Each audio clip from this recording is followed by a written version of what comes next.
Everyone नमस्ते हजुरहरूलाई प्रियाको किचनमा स्वागत छ।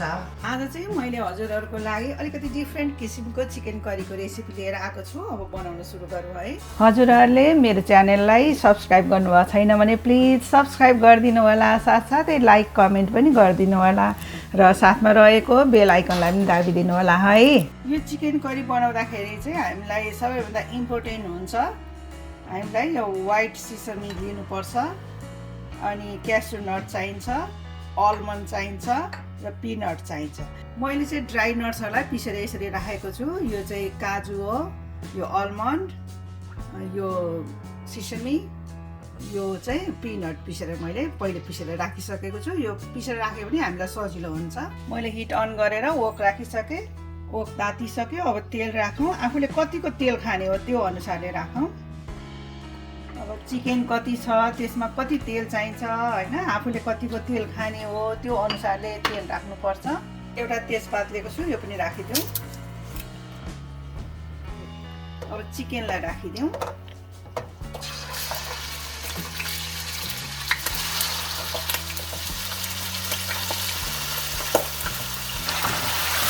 अब चिकनलाई फ्राई गरौँ। अहिले चिकनमा केही पनि नराखौँ। चिकनमा चिकनको पानी निस्किरहेछ, यसमा हामीले पानी अहिले राख्नु पर्दैन, यत्तिकै यसैले नै पकाउँछ। यो मासुको कलर पनि चेन्ज भइसकेको छ। अब यसमा राख्नलाई मैले यो फ्राई गरेको प्याज लिएको छु। हजुरहरूसँग छैन भने पहिला प्याज भुटेर अनि चिकन राख्नु भए पनि हुन्छ। मसँग चाहिँ यो भइरहेको हुनाले मैले फ्राई गरेको प्याज राखेको। अब यसमा राखिदिउँ। यो 1 कप जति छ। अब मासु हेरेर त्यो अनुसारले प्याज राख्ने हो। अब आफ्नो स्वाद अनुसारको नुन राखिदिउँ। त्यसै गरी अब लसुनको पेस्ट 2 चम्चा राखिदिउँ। अदुवाको पेस्ट पनि 2 चम्चा राखिदिउँ। अब सबै मसलाहरूलाई मिक्स गरिदिउँ। यो मासु पकाउँदा चाहिँ हिट अहिले हाईमै राखिरहनु पर्छ। अब अरू मसलाहरू राखौँ। बेसार राखिदिउँ, जिरा धनियाँको पाउडर राखिदिउँ,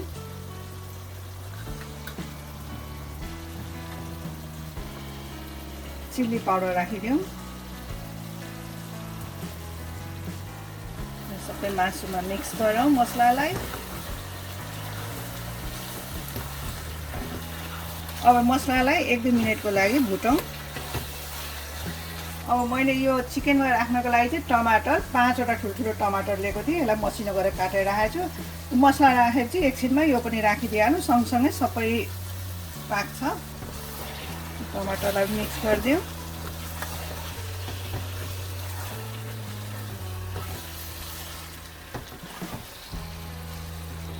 मासुलाई चाहिँ बेला बेलामा चलाउँदै पकाउनु पर्छ। यो टमाटर गल्ने जालसम्म चाहिँ हामीले यो मासुलाई चाहिँ यसरी खुल्लै राखेर चलाउँदै हाई हिटमा पकाउनु पर्छ।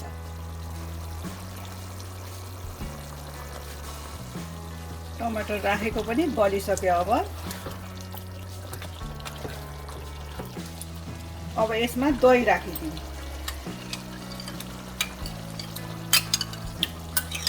यो चाहिँ मैले 1 कप जति दही लिएको छु।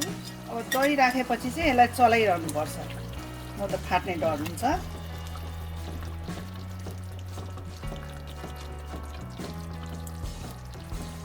दही हालेर चाहिँ यसरी हामीले चलाएकै गर्नुपर्छ। अनि दही सबै मिक्स भइसक्छ यसमा। अनि त्यसपछि फेरि पाक्नलाई छोडिदिनुपर्छ। अघि नै पिसेर राखेको नट्सको पाउडरहरू यो चाहिँ राखिदिउँ अब चिकनमा। यो नट्सको पाउडरहरूलाई सबै मिक्स गरिदिउँ चिकनमा।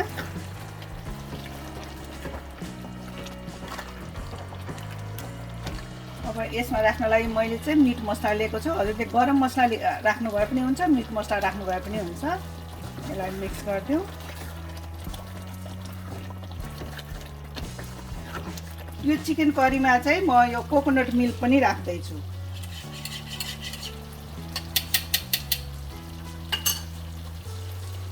यो पुरै राखिदिउँ एउटा क्यान। यसमा थोरै पानी राखेर पनि राखौँ। यसमा भित्र थुप्रै लागेको छ। अब सबै मिक्स गरौँ।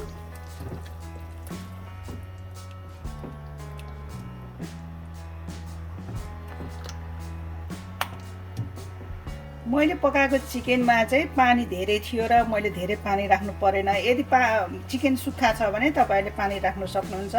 म चाहिँ थोरै पानी राख्दैछु अहिले। चलाइदिउँ, पानी राखिसकेपछि पनि। अब छोपेर 8 देखि 10 मिनटसम्म मिडियम हिटमा पकाउँ। अब यो चिकन करीलाई हेरौँ कस्तो भयो, चलाएर हेरौँ।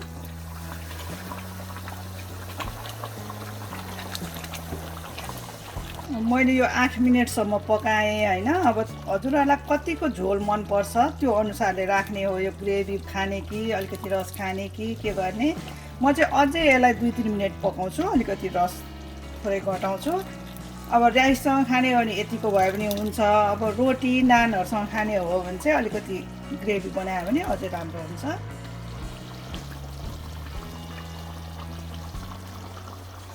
चिकन करी तयार भइसकेको छ। अब म यसलाई डिस आउट गर्छु है।